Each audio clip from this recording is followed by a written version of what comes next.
Olá pessoal, tudo bem com vocês? Eu espero que eu venha encontrar todos vocês bem, né? Com a graça de Deus. Então, hoje eu quero conversar um pouquinho com vocês, contar um pouquinho da minha história, né? É, eu, sou, eu sou a Lúcia, tenho 47 anos e eu quero falar para vocês um pouquinho, né? Como que surgiu aí a minha depressão. É um dos fatores que tem atingido a humanidade geral, né, no mundo, e tem que ser tratado com especialista, tem que ficar, a família tem que ficar sempre atento, né.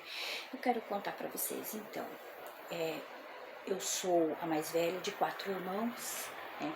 Na época que tudo aconteceu, ao que foi o começo de tudo, só era eu e meu irmão abaixo de mim, né? Sou a mais velha e meu pai pegou a família daqui do estado de São Paulo e foi morar com a família dele lá no estado de Minas. Chegou lá, a situação estava muito difícil, então apareceu um emprego para ele em Vitória e ele deixou a minha mãe ali com os 2 filhos e foi para Vitória para trabalhar. Só que minha mãe precisava de sustentar esses 2 filhos, porque meu pai foi para trabalhar, mas não deixou nada ali para minha mãe cuidar dos filhos, porque não tinha mesmo, né? Todas as pessoas que é aí da minha época, sabe como na época era muito difícil as situações. E ali ele chegando lá trabalhando em Vitória, mandava dinheiro para minha mãe, só que minha mãe precisava também, né, de fazer alguma coisa, e ela começou a fazer salgados para poder vender. E aí ela levantava todos os dias aí 3 horas da manhã para fritar aquele salgado para poder vender na porta das empresas, que tinha 2 empresas muito grandes lá, né? Que era o Minas e a Cesita. Então a minha mãe, ela fazia parte dela. Né? E numa uma dessas vezes, né, que eu não acredito, eu não sei ali aonde que minha mãe estava. Eu só sei que a gente morava ali num cômodo na casa da tia do meu pai. E numa dessas vezes eu tinha 6 anos, o filho dele, um menino de 16, veio a me estuprar, né? E ali no momento que ele estava cometendo aquele ato, os pais dele chegaram.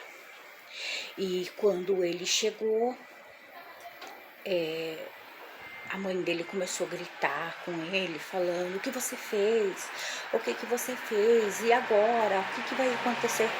O que vai acontecer com nós? Eles chamavam meu pai de Zezé. Olha, desculpa se vocês verem assim, um barulho aqui, é porque eu estou aqui em cima e tá passando, acho que um caminhão. Ali ele falava assim, ela falava assim: e agora? O que vai acontecer? O Zezé vai matar nós, que eles chamavam meu pai de Zezé, o Zezé vai matar nós, se ele souber de uma coisa dessa. Aí o marido dela, né, que era o tio do meu pai, ele falou assim: não se preocupa, que eu vou dar um jeito nessa situação. Limpa essa menina aí que eu vou dar um jeito nessa situação. E eu estava ali cheia de sangue, né?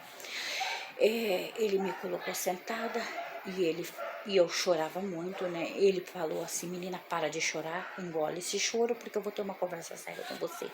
A sua mãe é muito brava. A sua mãe é muito brava, não é? Eu falei: sim, minha mãe é brava. Então, você não pode contar isso pra ela. Porque se você contar, ela vai bater muito em você. Então, aí está um alerta para todos. Pais, observa seus filhos. Não deixa ele sentir medo de você. Deixa ele confiar em você. Seus filhos precisam de confiar. Porque se um dia acontecer alguma coisa, eles vão confiar e vai contar para você. Aí passou aquele dia, eu não sei, né? Ali eu não me lembro, né, o que foi exatamente que aconteceu. Mas provavelmente eu não contei. Passou os dias, ele começou a fazer, esse tio do meu pai começou a fazer algumas coisas assim. A gente usava um banheirinho do lado de fora da casa dele. E ele quebrou o registro do chuveiro e falou para minha mãe: olha o que sua filha fez. olha o que sua filha fez. Ela quebrou o registro do banheiro. A minha mãe me bateu muito mesmo e falou, eu compro outro registro. Aí ele olhou pra mim e falou, não conta, porque se você contar, você vai apanhar mais. Então, eu não contei, eu já tinha apanhado por conta de um registro que eu não tinha quebrado. Imagina que eu iria contar, né? Claro que não. E aí, passou outros dias, ele quebrou uma torneira do lado de fora, desse banheiro mesmo, do lado de fora tinha um tanque, ele quebrou a torneira e colocou-se a culpa em mim. Né? Mais uma vez eu apanhei. E todas as vezes que ele aprontava alguma coisa, ele falava assim pra mim, escondido, não conta pros seus pais, porque se você contar, você vai apanhar o dobro. E aquilo foi passando o tempo, sempre ele aprontava alguma coisa e fazia e colocava a culpa em mim, né? E era sempre assim, inclusive uma das vezes que eu me lembro, isso aí eu me lembro mesmo, nitidamente assim, sabe? Que tinha uma pessoa que morava ali no mesmo quintal deles ali, que era uma chácara grande, e tinha essa pessoa que eu não me lembro se era parente ou o que era. Essa pessoa foi mexer no registro lá da água da rua e quebrou aquele registro. E chegou pra ele e falou, olha fulano, eu quebrei o registro, e agora? Ele falou assim, não esquenta a cabeça não, eu já sei quem vai pagar a conta com isso. Isso daí essa neguinha do Zezé que vai pagar a conta. Né? E realmente falou pra minha mãe que eu tinha quebrado o registro e minha mãe me bateu muito mesmo e teve que pagar um preço absurdo pelo aquele registro que era o hidrômeno da água da rua. Então, várias coisas. E aí, com o tempo, eu fui empurrando isso pro fundo da minha memória, né? Pra mim não lembrar mais mesmo do que tinha acontecido. E realmente eu consegui. Só que a partir daquele momento, como meus pais já eram assim de bater muito, batia por qualquer coisa, então eu já tinha assim o problema por conta de apanhar demais, né? E a partir daquele momento começou o início da minha depressão. Eu me lembro que eu cresci uma criança que eu não conseguia aprender na escola facilmente, era uma mente assim, travada mesmo para mim no meu aprendizado. Eu era uma criança que eu chorava por qualquer coisinha, eu estava chorando, é uma criança problemática mesmo, né, a partir daquele momento.